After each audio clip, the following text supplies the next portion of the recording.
All right, 7:14 now. News 3 is taking action for your health this morning. June is Alzheimer's and Brain Awareness Month. Dementia on the rise in many Americans across the country, especially among baby boomers. According to the Alzheimer's Association, 1 in 8 baby boomers will develop the disease when they reach their 60s. So what can you do now to reduce your chances of developing dementia? Let's bring in our medical expert, Dr. Ryan Light from TPMG at Greenbrier Family Medicine, talking more about this week's topic.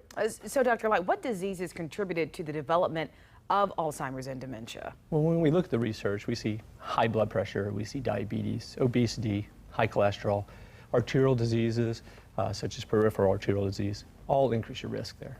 So do we know why these rates are increasing?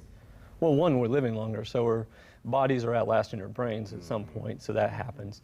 We see that as we get more knowledgeable about it, we're more ready to diagnose it, so that happens a lot more often.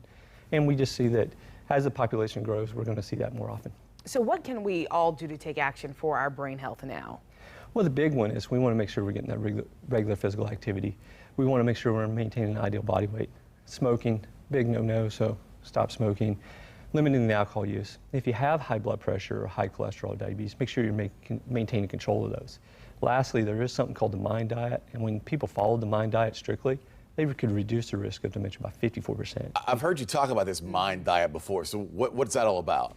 Well, it's a Mediterranean DASH diet, so that's what it's combined as, and it's green leafy vegetables, other vegetables, beans, berries, nuts, whole grains, fish, poultry, olive oil, and one of your favorite plain, wine. All right, sign me up right now. All right, so that's good information there. We also know there was that recent study that was linking blood pressure to the development of brain diseases. So how are those two related? Well, they're really closely related. So when you have high blood pressure, it puts a lot of pressure on the little small arteries and vessels inside your brain.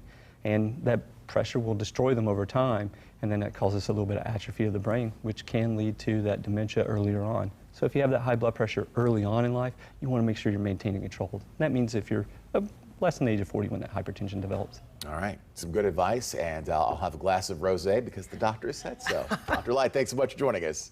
Our time now is 7:07.